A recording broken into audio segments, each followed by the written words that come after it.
Hello friend, चलिए आज हम लोग जानते हैं कि स्टेट ऑफ इजराइल जो कि मई 1948 में बनता है। तो लोगों का कहना है कि ये स्टेट 1948 के पहले एग्जिस्टेंस में था ही नहीं। तो भाई ये स्टेट था कब? तो आइए इसके पीछे का हिस्ट्री जानते हैं। मॉडर्न टाइम्स में राइज ऑफ नेशन स्टेट्स हुआ। तो जब राइज ऑफ नेशन स्टेट्स हुआ यूरोप में, तो उस टाइम में इंडस्ट्रियल रेवोल्यूशन हुआ और नेशनलिज्म भी राइज की। तो यूरोप में जब नेशनलिज्म राइज किया तो जो जीविस लोग यूरोप में रह रहे थे वो भी नेशनलिज्म से इंस्पायर्ड होने के बाद तो जीविस लोग डिसाइड किए टू गो बैक। उन लोगों का नेशनल होम माउंट जियोन था।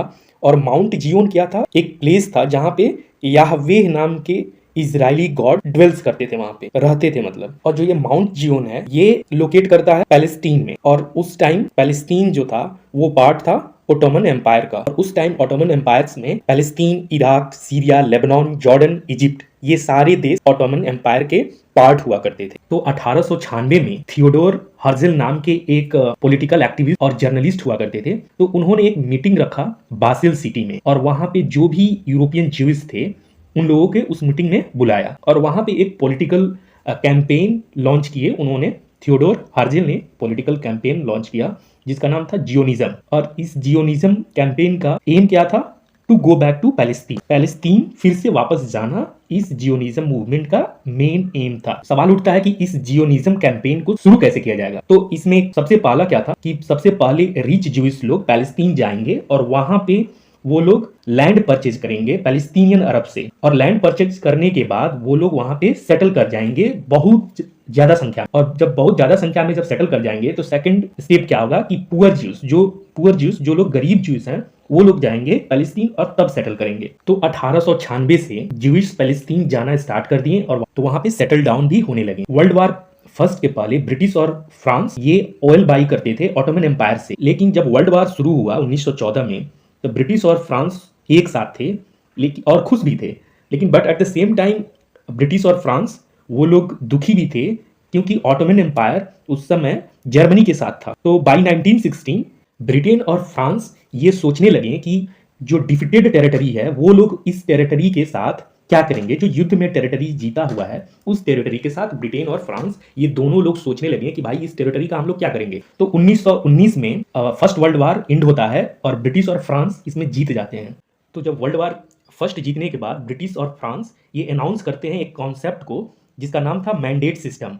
और इन लोगों ने ये फिर से जो 1916 में ये लोग शुरू किया था सोचना कि डिफिटेड टेरिटरी के साथ क्या किया जाएगा। और यहाँ पे ये लोग कहते हैं कि ऑटोमन एम्पायर एक डिफिटेड कंट्री है और रिसोर्स रिच्ड भी है और ये इस पोजीशन में नहीं है कि स्वयं खुद को गवर्न कर पाए। तो ब्रिटेन और फ्रांस इन लोगों ने कहा कि ये लोग ऑटोमन एम्पायर को गाइड करेंगे, सपोर्ट करेंगे और डायरेक्शन भी देंगे गवर्नेंस में। तो ब्रिटेन और फ्रांस को मैंडेट देना चाहिए, रिस्पॉन्सिबिलिटी देना चाहिए to provide guidance and support to Ottoman Empire.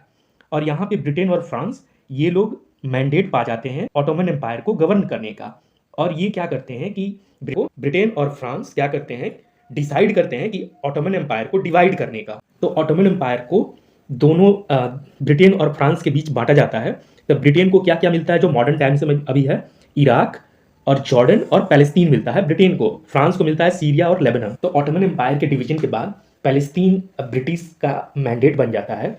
और 1920 में पैलेस्टीन में क्या होता है कि यहाँ पे जो ज्यूइश लोग आए हुए हैं यूरोप से वो होते हैं, ब्रिटिश मैंडेट होता है और पैलेस्टीनियन अरब्स भी होते हैं पैलेस्टीन के हिस्सा। तो जो पैलेस्टीनियन अरब्स हैं वो लोग ज्यूइश लोगों का पैलेस्टीन में आना पसंद नहीं करते हैं। और 1920 में पैलेस्टीनियन अरब्स कंप्लेंट करते हैं ब्रिटिश को ज्यूइश लोगों का माइग्रेशन के बारे में कि वो लोग पैलेस्टीन में आ रहे हैं। तो 1920 में ब्रिटिशर्स क्या करते हैं, ब्रिटिशर्स अनाउंस करते हैं कि they are going to restrict the entry of Jewish. वो लोग ज्यूइश का एंट्री रिस्ट्रिक्ट करेंगे। तो जब एंट्री रिस्ट्रिक्ट करेंगे, इसका रिस्ट्रिक्शन का मतलब क्या हुआ कि ज्यूइश लोग लीगली लिमिटेड नंबर में आ सकते हैं, लेकिन जो पहले जो था फ्लो था जो अनलिमिटेड नंबर में आ रहे थे उसको लिमिट करेंगे ब्रिटिशर। तो 1920 से टिल 1945 ज्यूइश लीगली पैलेस्टीन में आते गए। अब होता है कि end of world war second होता है और इसमें फिर से ब्रिटिश वर्ल्ड वार सेकेंड जीत जाता है। लेकिन उस समय ब्रिटिश वीक होता है क्योंकि जो ब्रिटिश कॉलोनीज थे उस टाइम में वर्ल्ड वार सेकेंड के एंड के बाद ब्रिटिश कॉलोनीज इंडिपेंडेंट हो रहे थे क्योंकि वहाँ पे इंडिपेंडेंट मूवमेंट चल रहे थे। जैसे कि इंडिया में भी इस समय कॉलोनीज जो थे वो इंडिपेंडेंट होते जा रहे थे, इसलिए ब्रिटिशर्स के पास बहुत कम पावर बचा था। तो ब्रिटिश जो था वो डिपेंडेंट था आईएमएफ पर लोन्स के लिए। तो ब्रिटिश क्या किया कि पैलेस्तीन को हैंड ओवर कर दिया यूएन को। 1947 में पैलेस्तीन को ब्रिटिश हैंड ओवर करता है यूनाइटेड नेशन को, और यूनाइटेड नेशन 1947 मई में एक स्पेशल कमीशन बैठा था जिसका नाम होता है UNSCOP। इसका फुल फॉर्म है United nation special commission on Palestine. ये 11 मेंबर्स का एक स्पेशल कमीशन होता है जिसमें इंडिया भी इस कमीशन का पार्ट होता है। और यूनाइटेड नेशन इस कमीशन को एक प्रपोजल्स बनाने को कहता है। इस प्रपोजल्स में पैलेस्तीन के साथ क्या करना चाहिए ये तैयार करना है, और इस प्रपोजल्स को फिर जनरल असेंबली के सामने रखा जाएगा वोटिंग के लिए।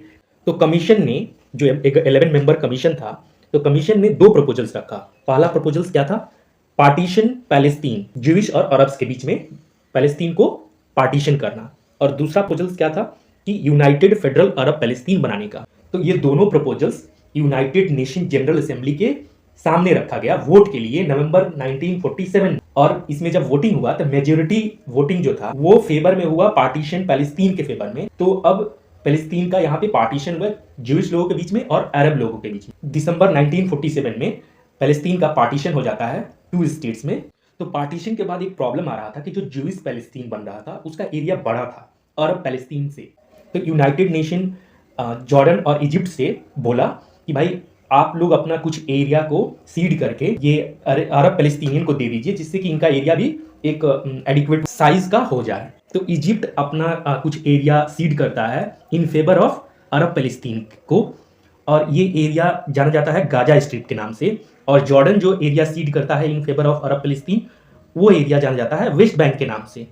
तो ये दोनों एरिया अरब पैलेस्तीन को दिया जाता है। उसके बाद ब्रिटेन, फ्रांस और यूएस ये ज्यूइश स्टेट का फॉर्मेशन में हेल्प करते हैं, जो कि 1948 मई में ज्यूइश पैलेस्तीन इजराइल बन जाता है।